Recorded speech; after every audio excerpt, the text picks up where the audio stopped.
Hey everyone, how you doing? This is Amon Green, Green Bay Packers all-time leader in rushing, and you're watching Packers Total Access Live, your daily source for Packer content. Go Pack, go!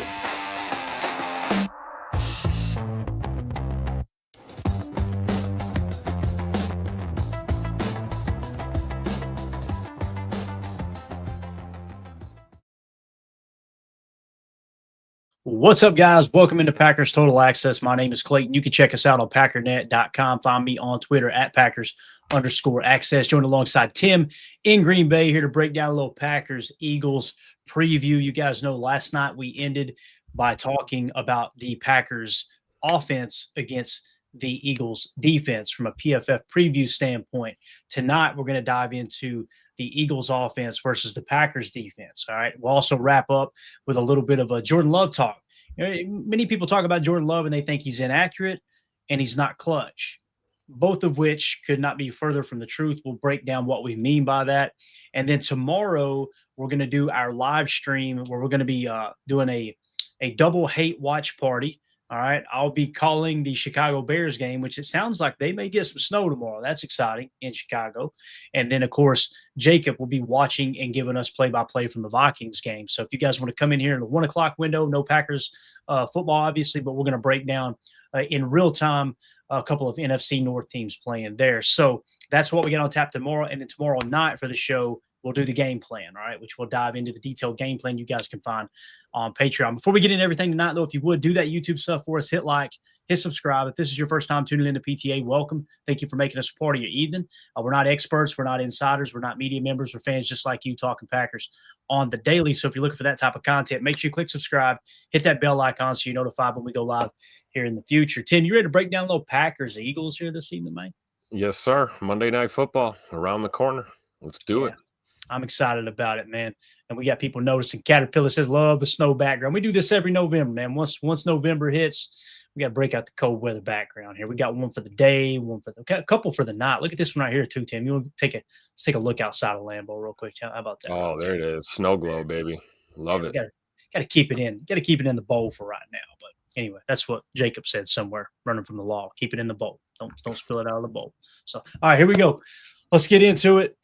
This is kind of exciting to see how this breaks down. And you're going to notice some wonky stuff going on here, guys. And it's because these teams they play stuff a little bit different, man. It's really cool to see PFF kind of catching on here, Tim. I'm going to zoom in. Maybe that'll help here. I'm hoping. Maybe that's a little better. Let's try that. There we go. So you'll notice they've got Micah Parsons on PFF when you pull the nickel defense up. Look where he's playing now, Tim. They got him at right end. You see that? Interesting. So, yeah. So essentially what they're doing is they're trying to show you he's getting inside reps. That's the Joker 3-3-5 we've been talking about. And also the nickel 4-2-5 if you wanted this to be extremely accurate. And again, you haven't gotten a significant amount of Quay Walker at the edge position to do this. However, if you did, you would actually kick Gary over to right outside linebacker here, take Enigbari out of the lineup, put Quay Walker as your left edge, and put Micah back there in Quay's spot. Actually put Cooper to Quay's spot and put Micah Parsons to Cooper's spot in this specific situation. So it's cool to see how they're maneuvering around. But really what you want to think about here, guys, if you can see my cursor, essentially what you've got is here's the 3 down linemen, Gary, Wyatt, and Enigbari for the time being, right? And then, of course, Parsons is showing up here in essentially the A gap, which we know really he would be back here stacked behind Wyatt with Wyatt playing a little shade. So that's why they've got that listed that way. Because when you go to the base, right, you'll notice Parsons is back on the defensive line, and now you insert Isaiah McDuffie, which, by the way, 81.6. McDuffie playing hella good football this year. So let's go back to the nickel, and let's talk about it, Tim. Let's start with the Eagles offense, man. Jalen Hurts, your 7th highest graded quarterback in the league with an 82.6. Some of you guys are seeing the Saquon Barkley grade here and going, what's going on there? 64.0. He's kind of having a down year, to be honest with you. He's averaging a little over 4 yards a carry, if I remember correctly. I had it in the game plan, so you guys can go check that out. But listen, I still, I didn't list him as a Tuesday player because we need to acknowledge that he's struggling a little bit this year, Tim. And we know their running game has been a pretty I don't want to say mediocre, but compared to last year when they ran the ball all over everybody, obviously this year they're struggling a bit. You still got to look at Barkley kind of as a Tuesday player. He can wreck the game just like he did against the Giants 2 weeks ago. But what do you think about Hurts and Barkley?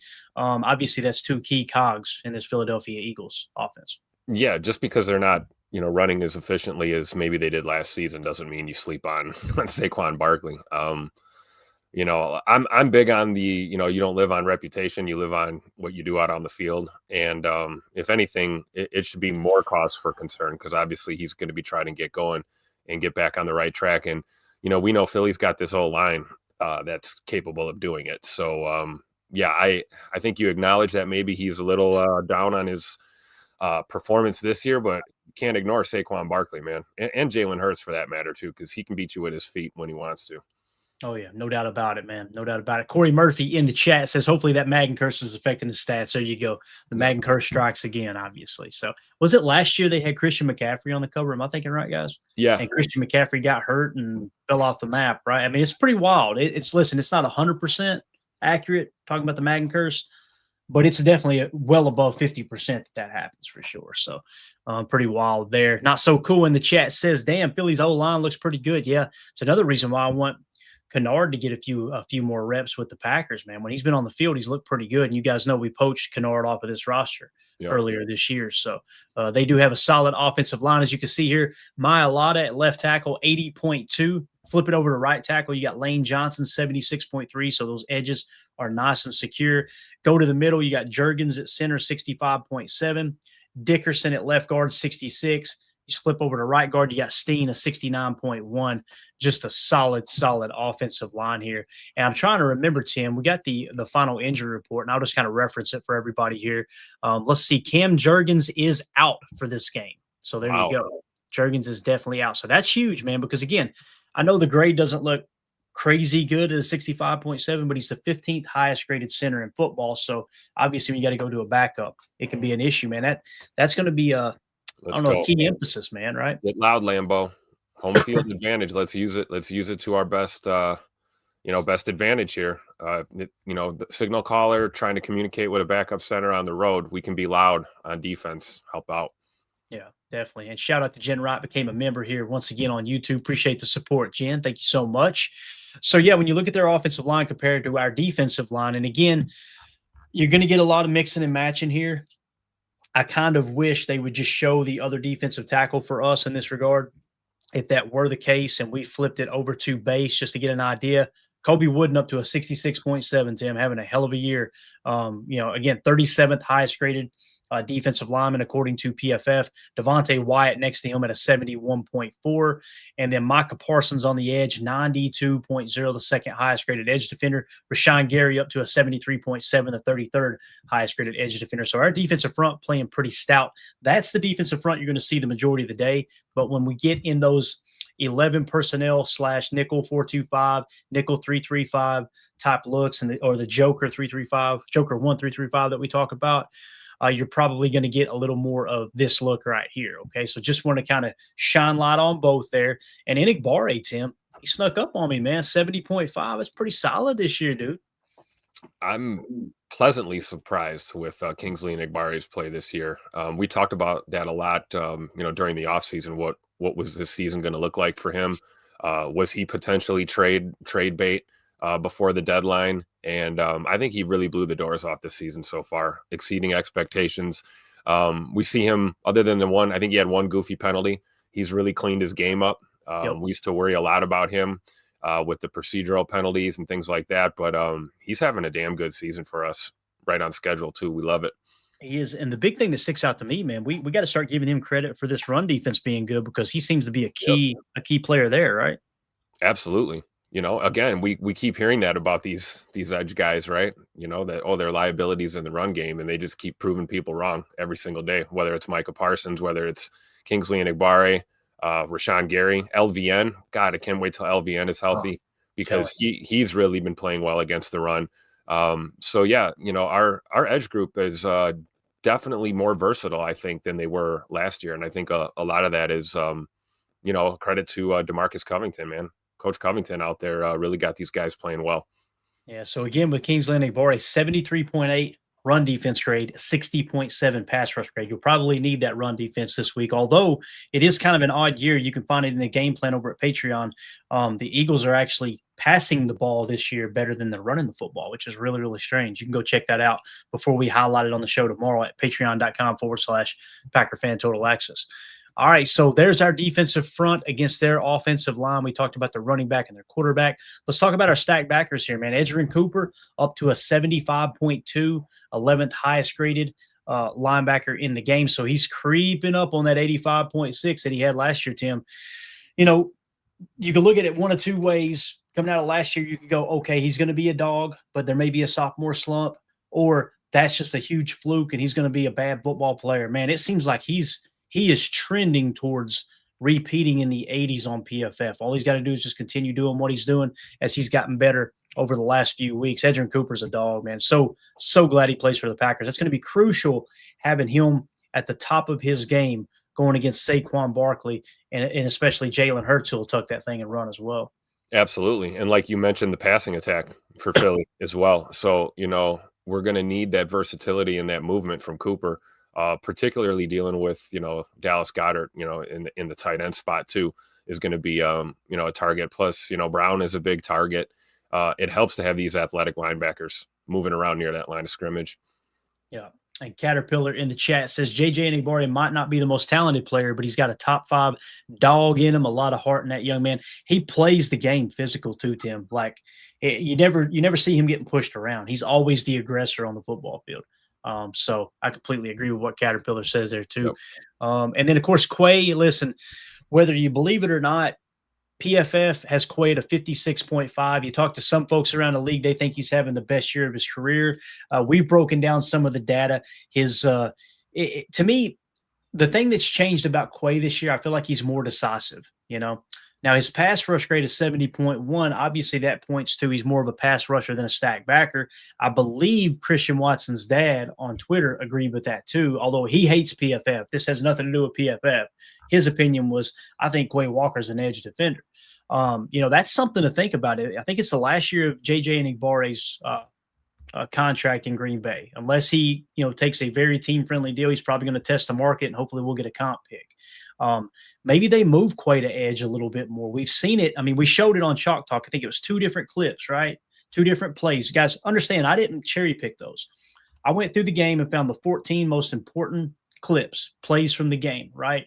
And 2 of those 14 had Quay playing edge with Micah Parsons playing Mike, although Micah was blitzing, but they were kind of putting Quay out there on the edge and letting him rush the quarterback. And man, 70.1. Tim, maybe that's what Quay is. Maybe he is an edge rusher, man. I don't know. How do you feel about it? Because I know you've been pretty pissed at PFF over these grades for Quay, man. I love always hearing you respond to this.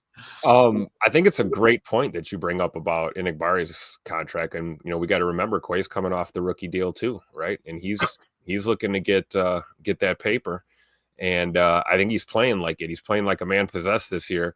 Yeah, I don't know what the hell PFF's watching. What they see, they've never liked Quay apparently. But the willingness for Hafley to move him over into some of those edge looks and to see him actually get to rush the quarterback from that position, it is exciting. And I think we'll probably see more of it. Maybe for all you know, that is the backup plan. You know, if Enagbare is going to walk, do we keep Quay and utilize him more as an edge guy? Maybe that's just like a trial run. We've seen him peppered into some of those looks now. And then, you know, we talk about the depth we have at middle linebacker. So maybe moving Quay down to an edge spot on a more permanent basis is going to give you, you know, better production out of him. I don't know. You know, the pass rush grade has always been good. Even PFF admits that. So, you know, right. Why not stick him on the edge? I'm looking forward to what this is going to look like on Monday night in prime time. You know, maybe we'll see more of those looks.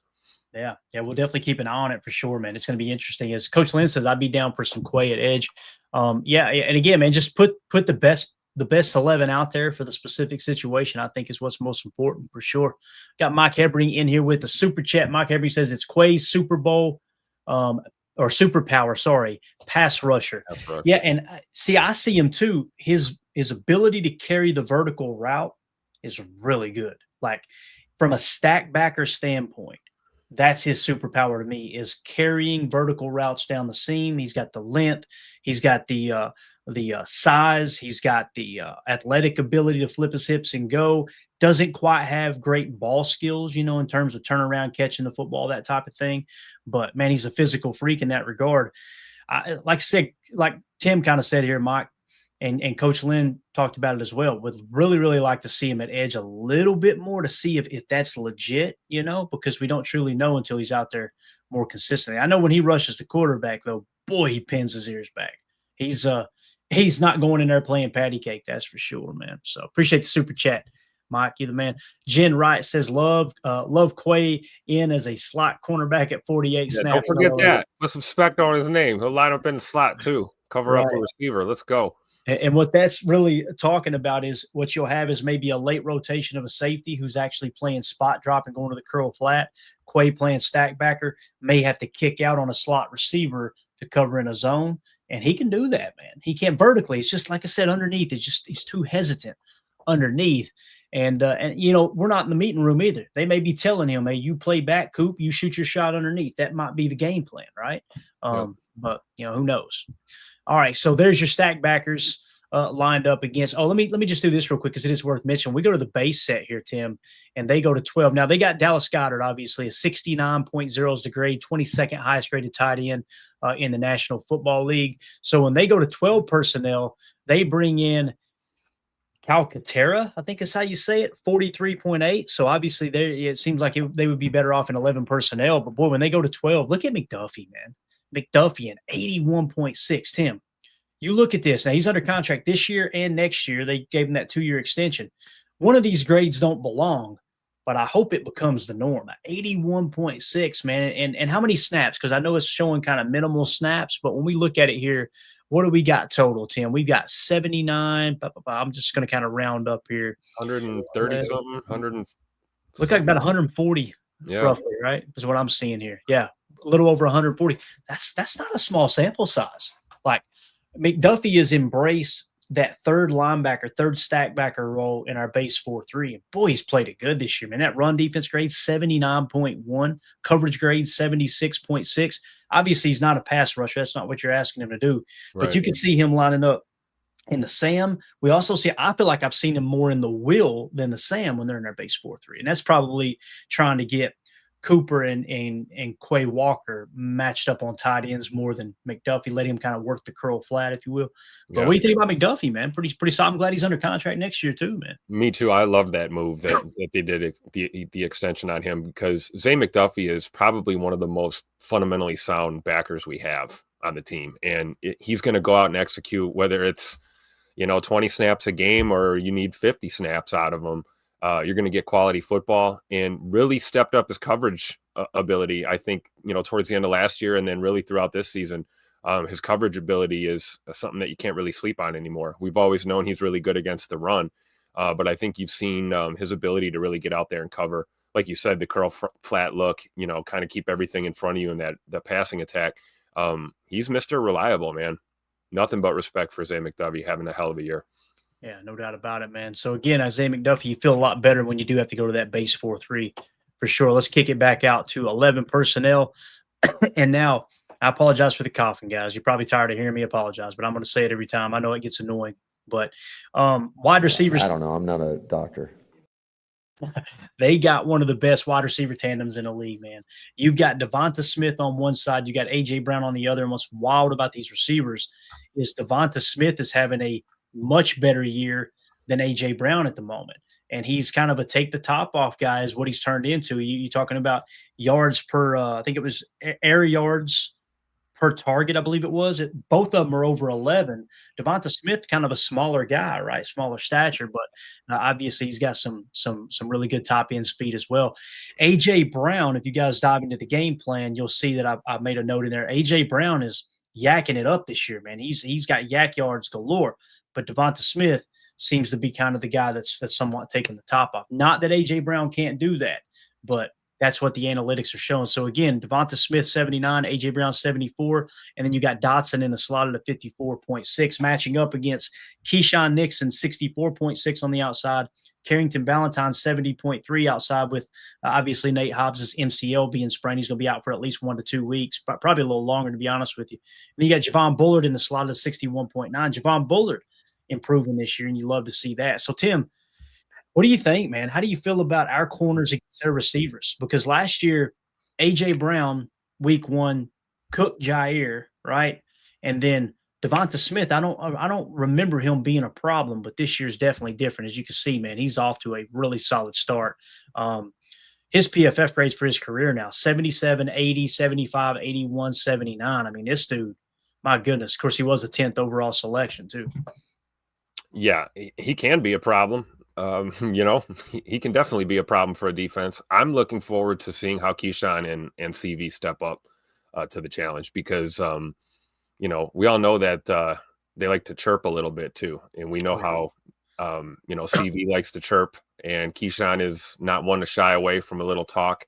And I think both A.J. Brown and Devonta Smith are similar players. So I would anticipate if you keep a cool head and, stay on your assignment, you can have a hell of a game. But it's going to be a challenge, man. They've got 2 really good weapons here in the receiving core, not to mention, Dallas Goedert's no joke as a tight end as well. So corners, I feel good about our corners if they show up and they play at the high level that we know they're capable of. I feel like, Carrington Valentine's due for a quote unquote breakout performance. I could see him really handling business. And, we're looking for Keyshawn to kind of bounce back too, right? So this could be a get right game for our corners. Javon Bullard too. You talk about slot play. I've done my fair sharing of complaining about coverage abilities with him, and he's stepped up this year, man. I mean, grading in the low 60s in the coverage grade. We always talked about. I always felt like he was a linebacker trapped in a safety or a corner's body, and he's finding a way to play that slot corner position very well, and a lot of that is due to his ability to cover these receivers now. We know he's a hell of a tackler, and some of them nickel fire blitzes, he's good if Hafley wants to dial that up once in a while. But the coverage grade with Bull is really what's been a pleasant surprise this year. Yeah. Seems to be taking a step in the right direction. As obviously last year, 54.2 overall defensive grade. This year, he's improved to a 61.9, and obviously he's taken all those slot corner positions. Plays in the box quite a bit too. Sometimes they'll walk him down there, like you were talking about, almost like a hybrid stack backer position from time to time as well. Carrington Valentine, man, my goodness, just continues to get better. 57, 65, 70.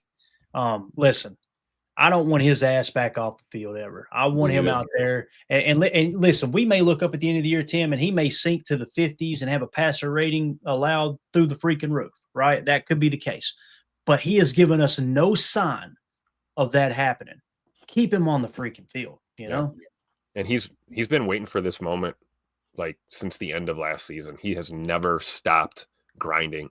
We had to throw him into the fire last year on more than one occasion. And I think we were all pleasantly surprised with his play.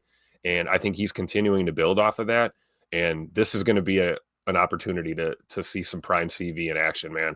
And kind of the culmination of all this work. And I think he's going to be up for the task. I think players like this, man, when the lights come on, national TV game, prime time, I think he's going to step up. He's going to be tuned up for this game for sure. Absolutely. All right, so there you go. Keyshawn, he's had some up and down games. Obviously, he's graded down to 64.6. His coverage grade is 65.8. I don't think it's horrible play. I don't. Again, it's one of those things that Carrington should not come off the field though, regardless. And listen, they play opposite sides. Obviously, Keyshawn's the left cornerback, Carrington's the right, but. Dallas Goedert, as Coach Lynn points out, Goedert is a red zone nightmare. Guys, just so you know, something else that we put in the game plan over on Patreon, offensive red zone scoring percentage, touchdowns only. We talked about this last night. The Philadelphia Eagles are first in the National Football League. When they get inside the 20, they score touchdowns 85% of the time, Tim. And it has a lot to do with that RPR scheme, right? Run, pass, run. And what that means, guys, is you can have an RPO call when you come to the line and then a backside run option after you go through your reads on the pass because of the fact that they have what we call a six-back offense there with our boy Jalen Hurts. He's really, really good at doing that. So again, they have the best offensive red zone scoring percentage in the league. Coach Lynn talking about Dallas Goedert has a lot to do with that. And when you dive into that, Dallas Goedert now, his career, man, has he been in the league that long? That's crazy. Yep. Isn't it wild too? South Dakota State Jackrabbits, looky there, man. 75, 82, 79, 90, 78, 71, 72, 69. This dude, man, he's now 30 years old. He's going to be 31 by the end of the year. You got to tip your cap to Dallas Goedert. He's put together a nice freaking career here with the Philadelphia Eagles. Like Coach Lynn said, he's a red zone nightmare, man. Got it. What I would like to see in this situation, Tim, it's easier. Play this game between the 20s all day. Yeah. And I would like to, when they get in the red zone, you could say, all right, let's have McKinney kind of play down on Goddard a little bit, right? The problem with that is now you leave Carrington and you leave Keyshawn isolated with Devonta Smith and obviously A.J. Brown. So this is a three-headed monster. Really, it's a four-headed monster if you include Saquon, but obviously their running game's been struggling a bit this year. So Dallas Goedert, man, he's a real deal. Yeah, for sure. And I didn't realize it too, that he's already 30. He's been around. No stranger to the big moments in the big games, and super reliable in that red zone. I would love to see our defense just not let him into the red zone at all, but we're not going to be that naive. It's going to happen at some point, so you really got to tighten up. And I'm wondering in that situation if this is the week that maybe we deviate from that cover one man, some of those man looks in the red zone, and we go to a zone approach. Because you're looking at the sheer amount of targets that they have down there between Brown and Goddard and Smith and Saquon Barkley for that matter too, out of the backfield. So maybe we mix in man a little less than we have been because please, because it's been biting us in the ass on occasion. And like you said, the proof is in the pudding. When Philly's down in there, they execute over 80% of the time in the red zone. So that's not the time to get cute with your man coverage. Not in this game, I don't think. Yeah, if you're wondering how the Carolina Panthers, who were the 10th best rushing offense in the league going into last week, if you're wondering how they gashed us for $130 or whatever it was they got, when we watched the tape on Chalk Talk, 2 explosive runs made the cut, or no, 1 explosive run and one that was an 8-yard run on a 3rd and 3, crucial 3rd and 3. Both times they used motion and some eye candy. We were in man coverage, and they literally stole a gap. We went down -1, in one case, a -2 hack count on those specific run plays. That's why we're not big on man coverage. And again, zone, it's a little bit easier to play your run fits a little bit better there. Man, you get caught looking, and we started to roast Evan Williams on that 1 explosive run, but then we watch the tape back. It's like he's got to go with his motion guy. He's got to. Yeah. And he followed the motion because it's man coverage. They snap the ball mid motion.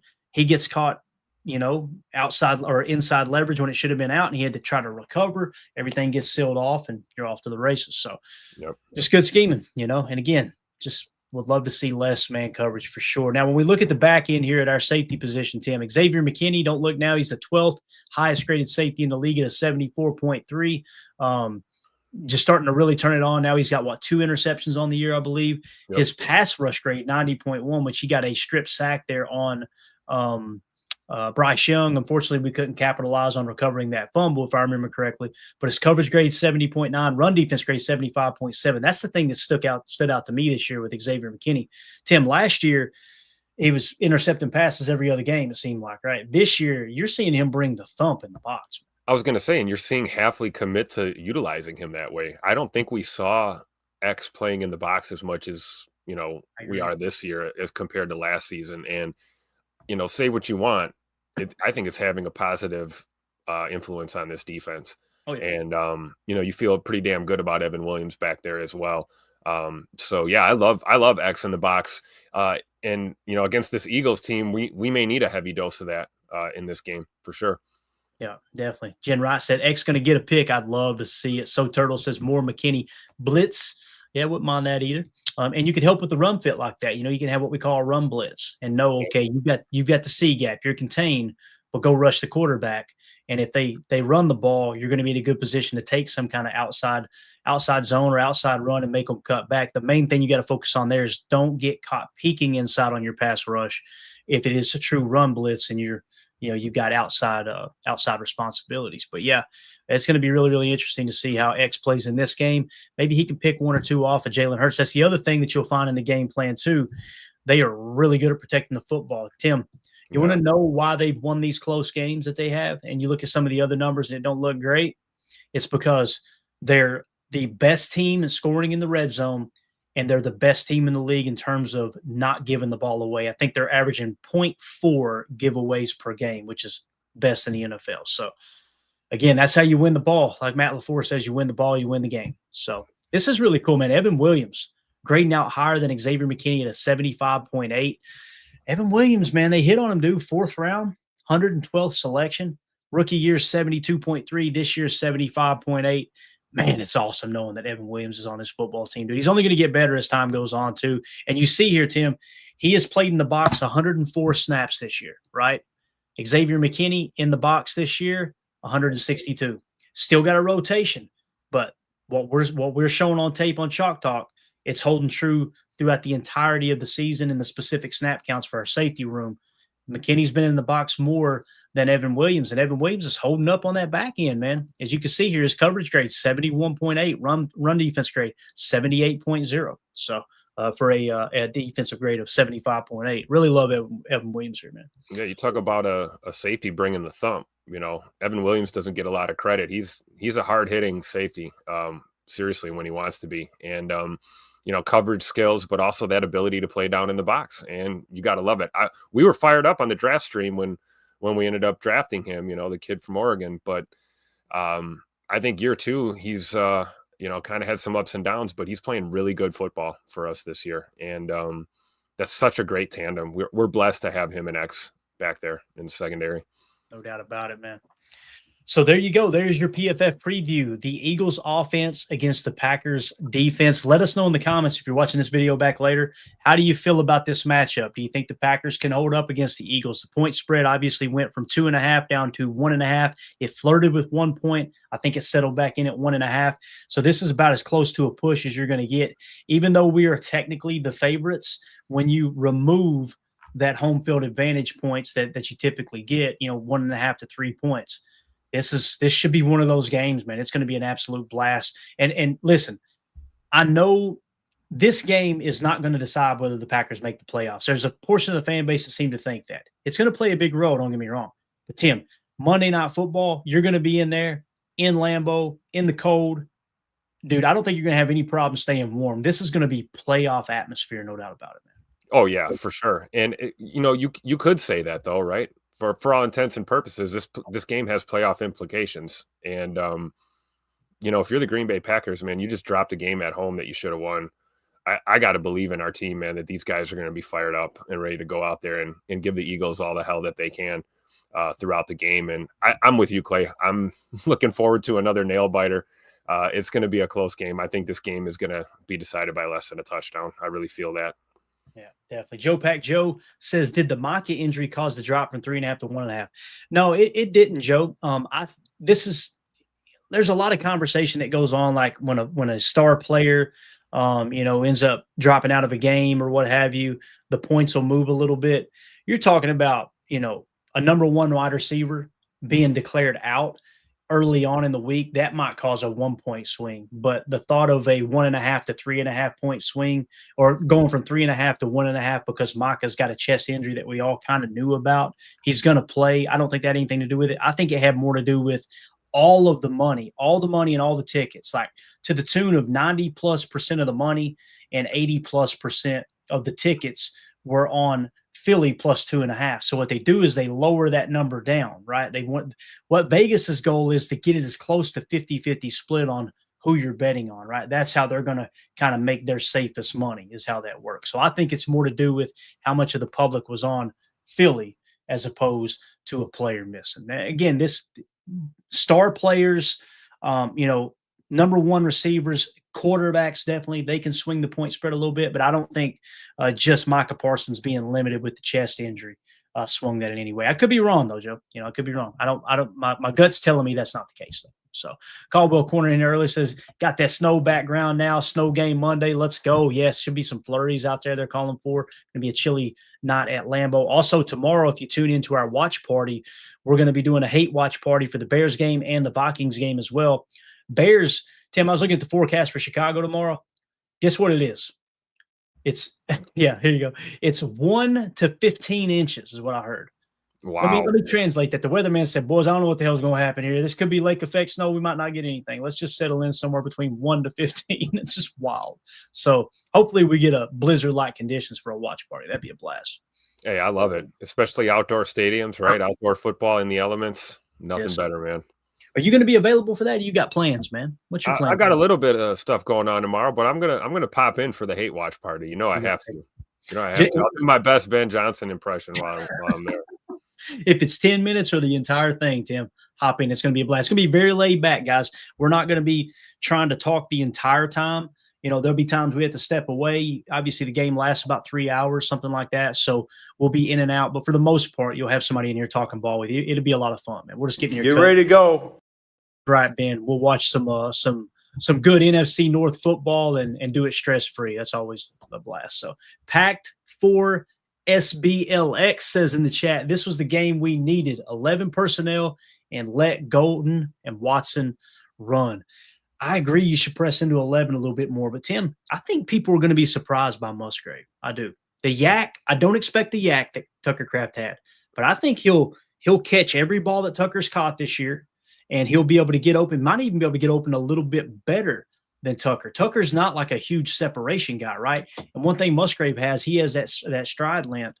I'm not expecting them to hit on an 80-yard pass to Luke Musgrave. What I am expecting is Matt LaFleur to scheme him open the way he does Tucker Kraft and just take what the defense gives you, man. I don't need you running through people's faces, Musgrave. I need you catching the ball and getting positive EPA. That's what I need. Yeah, save the running through their face for when we need you to block. Yes. That's really what I'm looking at. I'm looking at 88 out there to, bring a little bit of that thump in both run blocking and pass pro, man. I really think that's a part of his game that if he shores that up, he's going to be just fine. I agree with you, Clayton. You're right. You're not going to see him trucking guys after the catch and stuff like that, maybe, but he does have the good hands and the ability to be that big target.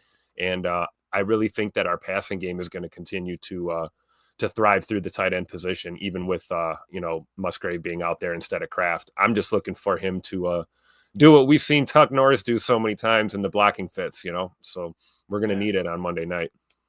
Definitely. So tell you something else we're going to need on Monday night is Jordan Love. And, when you hear people talk about Jordan Love, two things that stick out to me is they say he's inaccurate, which he has been in the past. We knew that's something he had to work on.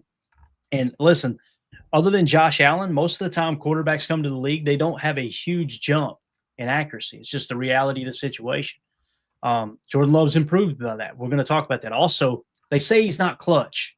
You got people like Rex Ryan and others that say Jordan Love's not clutch. And Ryan had the perfect tweet earlier. He's like, and I'm paraphrasing, but he's essentially saying, boy, this is how you know they don't actually watch the game and they don't do any research. They just spout stuff off, right? Let's start with the accuracy of Jordan Love.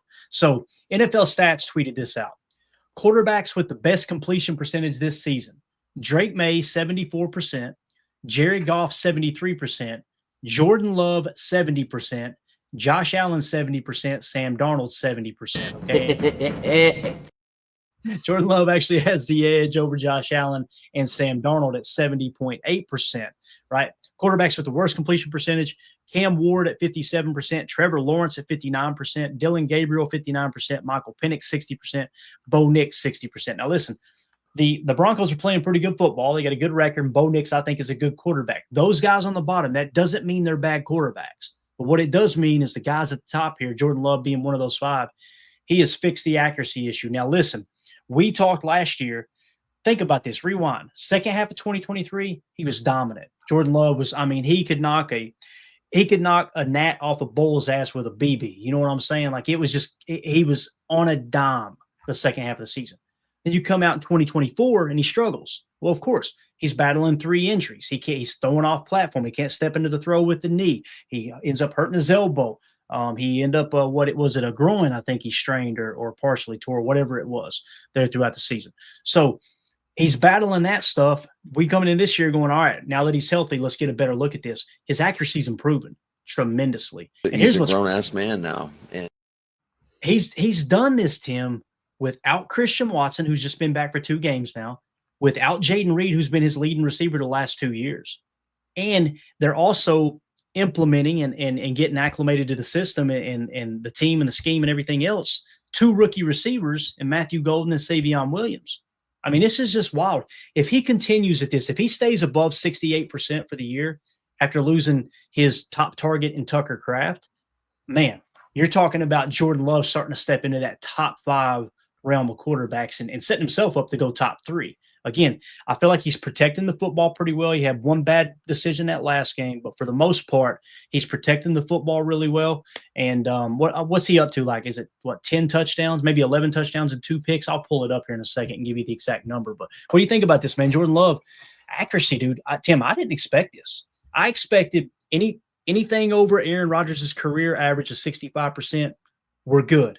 If you're flirting with 65%, that's good enough. 70%, let's go. J Money, where's number 10? Because he only throws dimes. I'm not shocked at all. This is years in the making, right, Clay? I mean, we knew he was going to get there at some point. I think we're starting to see it now this year, like you said, being as close to 100% healthy, minus the nagging left hand thumb injury that he's still kind of dealing with and protecting, but really hasn't affected his game too much. Really, you're more concerned with the O-line at times and shuffling guys around and, him being able to have the time he needs to get rid of the ball. But they've kept him pretty clean this year, and we know how deadly he can be from a clean pocket. And I don't understand the people that think he's not an accurate quarterback or that he's not top 10 quarterback in the National Football League. It boggles my mind. And you have to literally not be watching, and if you have that opinion, you're not watching football. You're just not. All right.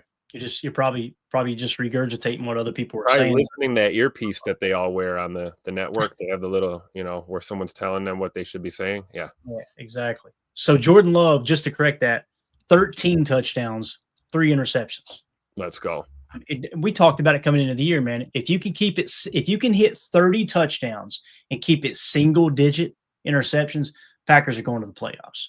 I mean, I feel really comfortable in saying it. Something wildly crazy has to happen for them not to make the playoffs if Jordan Love's playing that level of football.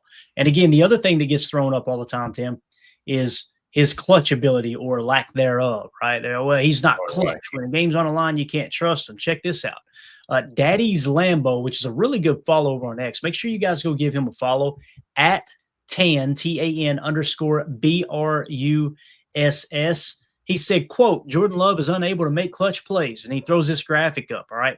Clutch drive success percentage running vertically on the left. Jordan Love is 3rd there, right? Only behind Pat Mahomes and Josh Allen, 2 former MVPs. Right after him, Tom Brady, the GOAT. After him, another former MVP and Super Bowl champion, Drew Brees. And then after that, you got Justin Herbert, Dak Prescott, Peyton Manning, and others. So the point here, Tim, is he's one of the most clutch quarterbacks in the last 25 years. Absolutely. Period.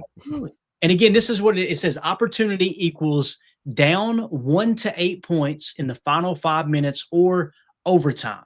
Success equals taking the lead or tying the game, okay? So keep in mind, there may be games that you lose that you look up and go, damn, we couldn't finish the game. We couldn't pull that one out in the end, right? But in reality, your quarterback took your team down the field. Perfect example, Carolina. All we see is we lost by 3 points to a team we should have beat. And we forget that Jordan Love led them right down the field and scored the tying drive. This is what I love about this metric here, and just kind of diving into, all right, remove the noise. How effective is your quarterback when the game's on the line? And listen, I'm not trying to pile on. You guys know I'm an Aaron Rodgers. I love Aaron Rodgers, man. I'm a huge Aaron Rodgers fan. Aaron Rodgers in the middle of this pack, Tim. You see this? So again, this is all about percentage, in which when you're faced with that situation, how often do you do it, right? Jordan Love is somewhere at about 55, maybe 56% success rate in that regard. Aaron Rodgers, it looks like, lands probably around the 48% mark. So much longer career, obviously. And Jordan, I imagine his number is going to go down a touch, just, historically speaking. but boy, oh boy, he is trending in the right direction here. So you've got accuracy now, right? And you got clutch ability. This is this 3-year window is going to be a lot of fun, man. Absolutely, man.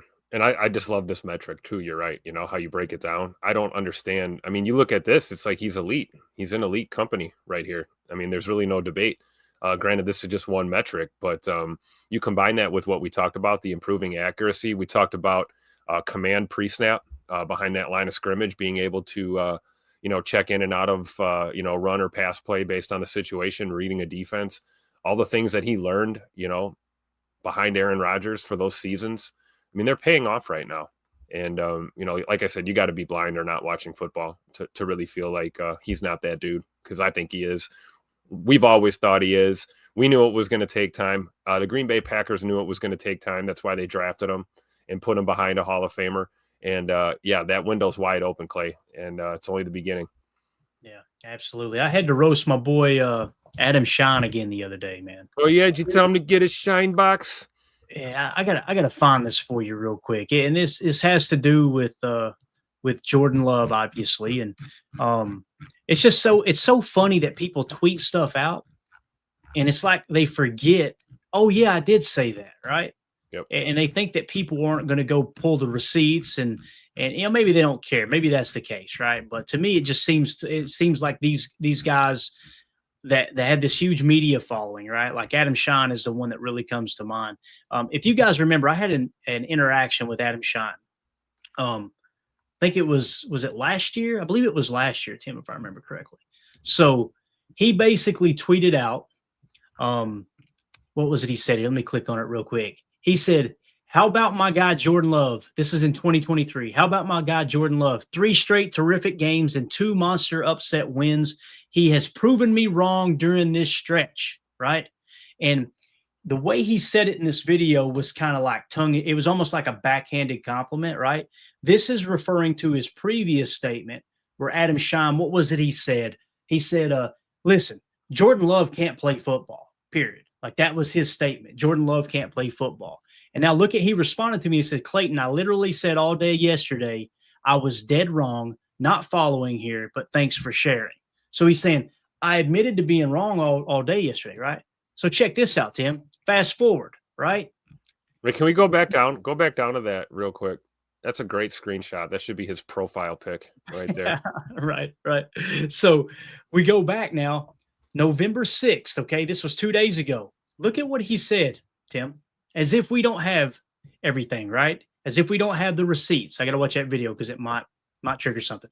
Please stop with this Favre to Rodgers to Love Hall of Fame nonsense. It's insulting. My Love take is right and has always been right. Oh, now we know what it's really about, right? It's about your take. Yeah, Packers have had 2 of the worst losses in the NFL this year by a total of 6 points. Keep that in mind, guys. Eagles angry after the Pack tried to ban the tush push. Check ass, scared, whatever. Trust Green Bay and Love. No way. So keep in mind, guys, he just tweeted this out, right? He just tweeted this out 2 days ago, and he had already forgotten that this whole interaction happened. And I did. I tagged him and said, this you? And again, how about my guy Jordan Love? 3 straight terrific games and 2 monster upset wins. He's proven me dead wrong during this stretch. Again, flip-flop. This guy ought to run for political office, man, to be honest with you. This is what you get when, he strikes me as someone who doesn't watch football. He watches coverage of football. He watches people who watch football because I don't know. That's a level of delusion I'm not familiar with.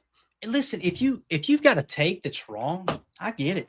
If you want to double down on a take and go, well, until his career is over, I might still be right. I understand that. But when you literally say a guy can't play football and then 3 months later go, I was dead wrong, boy, Jordan Love's a real deal. And then come back the following year and go, I was right about Jordan Love the whole time. I think you're smoking crack, bub. You do that, you're going to get your ass kicked in that. I think you're on the pipe. We need to set the pipe down. Put the pipe down. Like when you get to the point where you think people can't pull the receipts and you're going to convince yourself, I was right, I was wrong, I was right. Look, I told you I was right. Like, Jeez, oh, man, it's unbelievable, dude. Unbelievable. If I ever get like that, somebody slap the piss out of me. All right. Please. For the love of God. So anyway, the point of this segment, other than to get my blood pressure up, it's funny, I didn't plan on pulling up Adam Shine's tweet, but what's crazy too is Adam Shine helped Sirius Radio launch Sirius NFL Radio. He used to do a thing called the Sunday Drive where it was like the Red Zone channel for NFL radio before the Red Zone channel existed. He'd just take you around the league, live radio calls. I really enjoyed listening to the guy. Now he's on Mad Dog Radio, so I guess he's got to come up with hot takes and argue with people. But man, he looks like an absolute... Nobody's listening anyway. Exactly. Yeah. As Holmes said here, that the behavior shall warrant the strap. So there you go. Get the belt out. Get the belt right there. Yeah, all day long. So anyway, anything else you want to add to Jordan Love there, Tim, before we get ready to wrap up, man? I think I was right. I was right all along. Jordan loves the truth. You guys laughed at me 3 years ago. Yeah, I'm gonna enjoy the rest of the season watching J Money dunk on all of you haters. Go Pack, go! I remember us having this conversation, and there were people in our chat. One of which is in the chat right now, and I will not mention his name because I'm out of respect. But they literally said Sean Clifford would be a better quarterback. It's time to go to Sean Clifford and see what we have there. That's what they were saying. Good, right? Crackhead. And now look at it, Tim. Look at these PFF grades. You got hold to the wrong stuff. Starting in 21, right? 36, 78, 26 snaps, 83, 75, and now we're up to 79.6. And, oh, by the way, we just pointed out, he's top 3, top 5 in accuracy too. So, and also top 3 all time. That's what's wild about that graphic we just showed, Tim. Yeah. That's all time. Which one? Well, that was since 2000, I thought. Is that what it was? Yeah, since 2000. So yeah, I say all time. It's not like it's just a stat for the last 2 years, right? Like what it means is Jordan Love, having become the starter in 2023, since he's become the starter, he is the third clutchest quarterback in the last 25 years. He's a grown-ass man now. And exactly what it means. Exactly what it means, Coach. So anything else, Tim? Anything at all? No, J Money's the truth. I was right. Adam Scheinbox was wrong. We'll just leave it at that. Yeah. And when he proves you wrong again, Adam, we're gonna come at you like this. Get over here! Belt to ass. BTA. Know what I'm saying? So that's what it is. All right, Tim, anything else you want to hit before we wrap up, man? Anything at all? No, not at all, man. Thanks for having me tonight. Looking forward to the hate watch party tomorrow. It'll be fun. It's gonna be a blast, man. You guys are gonna see me stuffing my face with wings or something. I gotta come up with something good to eat tomorrow. It's gonna be the most unprofessional thing y'all have ever watched. I promise you that, man. We're gonna have a blast, and they're just talking ball, hanging out, cutting up. So everybody, make sure you tune in tomorrow. I'll get the link created here in a second. Probably, I think we'll just go live for kickoff, man. Right around 1 o'clock, we'll go live immediately, and we'll just hang out. I'll be watching the Bears game. I'll have them both on screen, but I'll be focused on the Bears game, giving y'all play-by-play. Jacob will be focused on the Vikings, and Tim's going to give us the color commentary in between. I'll do my best for sure. All right. So all I know is, man, wake up, get your shower, get your coffee, get in here. Get ready to go. Because we're going to hate on the Bears tomorrow, man. That's the way it's going. And tell Adam Shine to get his shine box. Yeah, I thought you heard I don't shine shoes no more. All right, guys, we're out of here. Thank y'all so much for hanging out. Thanks to everybody that tuned in earlier for the random live streams as well. It was a blast talking ball with y'all. Hit that like, hit subscribe, click the bell icon so you're notified when we go live. Like tomorrow for the hate watch party. Everybody have a wonderful evening. We'll talk to you later. Bye. Here we go. We're out. Bye, guys.